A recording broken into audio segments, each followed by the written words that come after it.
Tuhan bersama-Mu. Dan bersama rohmu. Menurut Lukas.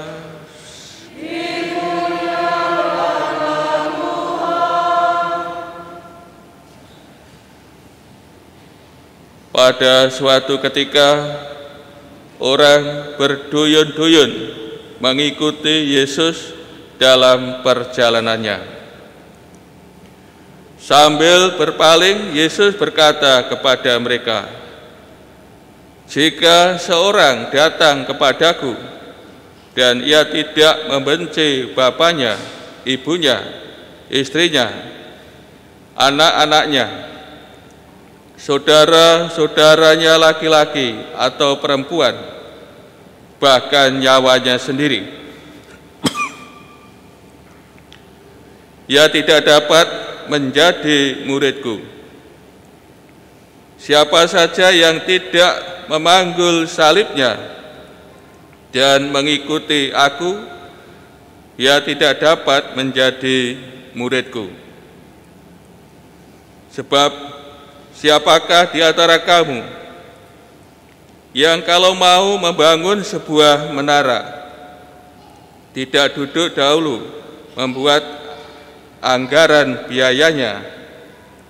Apakah uangnya cukup untuk menyelesaikan pekerjaan itu?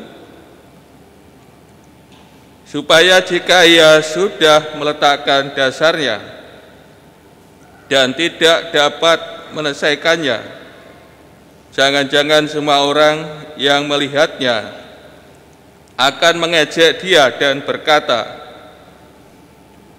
orang itu mulai membangun, tetapi tidak sanggup menyelesaikan.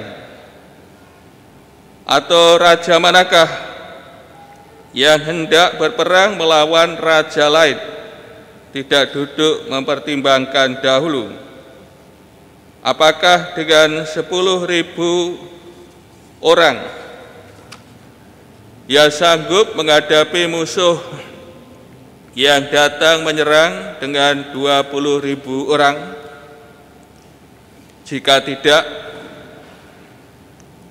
ia akan mengirim utusan selama musuh itu masih jauh untuk menanyakan syarat-syarat perdamaian. Demikianlah pula setiap orang di antara kamu yang tidak melepaskan diri dari segala miliknya tidak dapat menjadi muridku."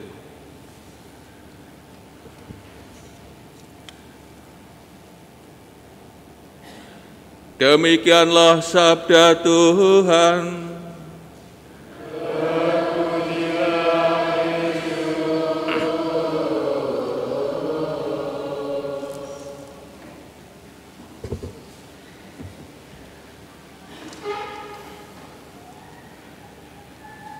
Saudara-saudari yang terkasih, tentu semua orang ingin masuk kerajaan Allah atau kerajaan surga dan ikut serta dalam perjamuan surgawi. Tentu semua ya, manusia ya. Di antara kita tentu mempunyai keinginan akan hal ini, supaya orang bisa masuk dalam kerajaan Allah dan ikut serta dalam perjamuan surgawi, perjamuan abadi. Maka orang harus mengikuti Tuhan Yesus, menjadi muridnya. Maka dalam bacaan Injil Minggu Biasa ke-23 berbicara soal murid sejati, menjadi murid sejati akan Tuhan kita Yesus Kristus.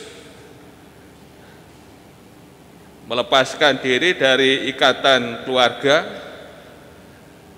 dan tidak mempunyai kepentingan pribadi. Maka dalam bacaan ini dibicarakan soal syarat menjadi murid sejati, syarat mengikuti Tuhan Yesus. Ada 3 syarat.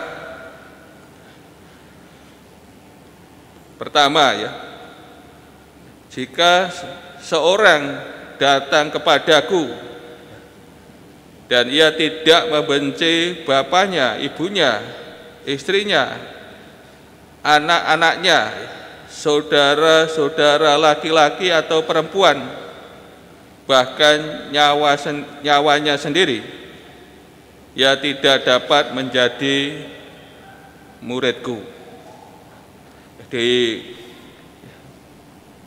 Dirumuskan secara negatif, tuntutannya radikal. Ini menggunakan bahasa sana, bahasa Semit.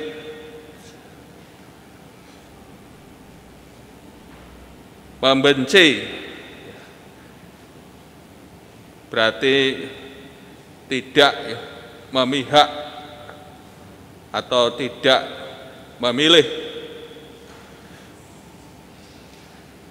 Kalau mencintai berarti memihak atau memilih.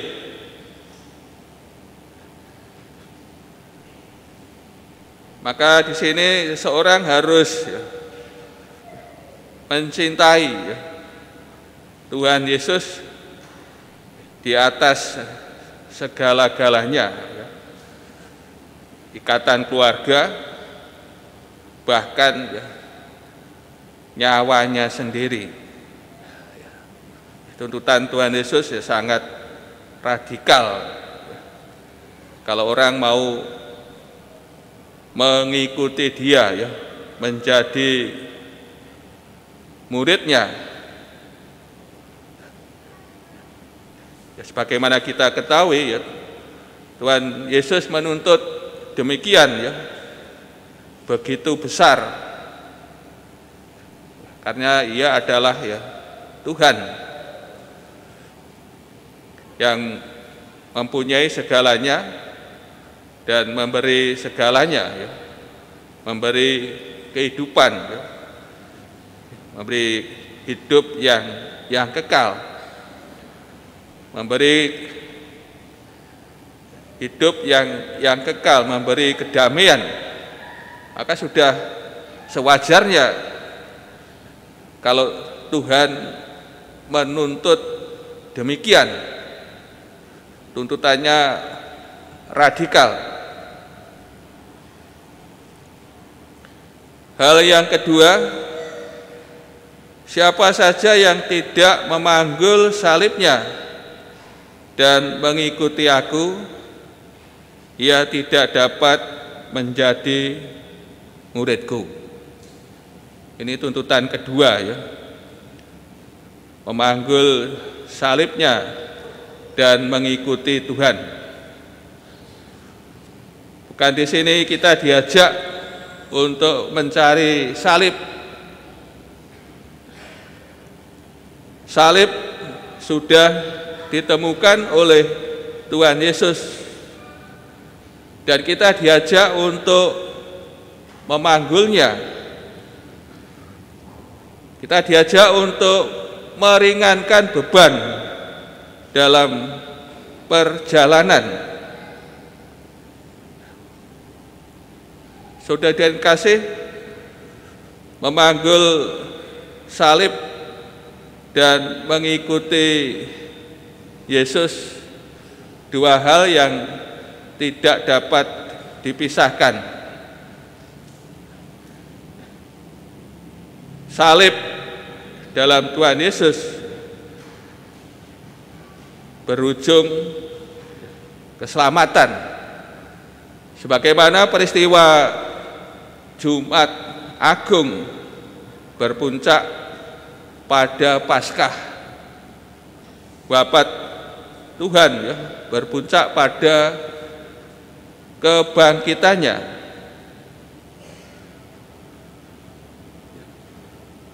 Salib di dalam Tuhan ya, ini berujung pada ya keselamatan, kebangkitan, kebahagiaan. Kalau penderitaan salib tidak berujung atau berbuah pada kebangkitan, pada keselamatan, tentu ini bukan salib Tuhan Yesus. Maka ya salib, penderitaan di dalam Tuhan Yesus itu ya berujung berbuah ya, pada ya, keselamatan, kebangkitan. Maka antara salib dan mengikuti Yesus dua hal yang tidak dapat dipisahkan. Tuntutan ketiga yaitu melepaskan diri dari segala miliknya. Dan hal ini disampaikan Tuhan Yesus telah menyampaikan dua perumpamaan mengenai perencanaan anggaran kalau akan membangun rumah, dan juga raja yang mau berperang, sebelum berperang harus membuat perhitungan. Maka di sini menjadi murid Tuhan Yesus harus dipikirkan dengan sungguh-sungguh soal segalanya ya dalam mengikuti Dia.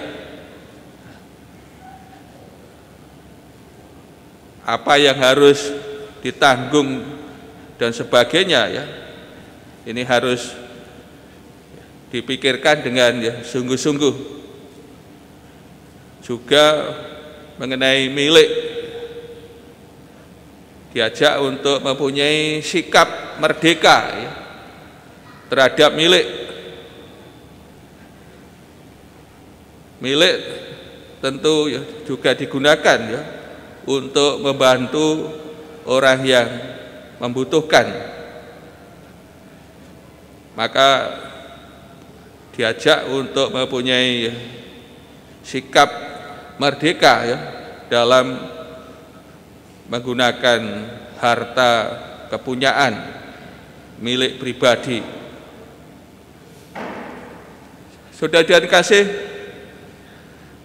melalui sabda Tuhan ini kita semua ya, telah menjadi murid Tuhan Yesus, telah mengikuti Dia ya, sekian tahun. Maka di sini kita diingatkan kembali ya, akan kesungguhan, ya, keseriusan kita ya, untuk mengikuti Tuhan Yesus ya, menjadi muridnya.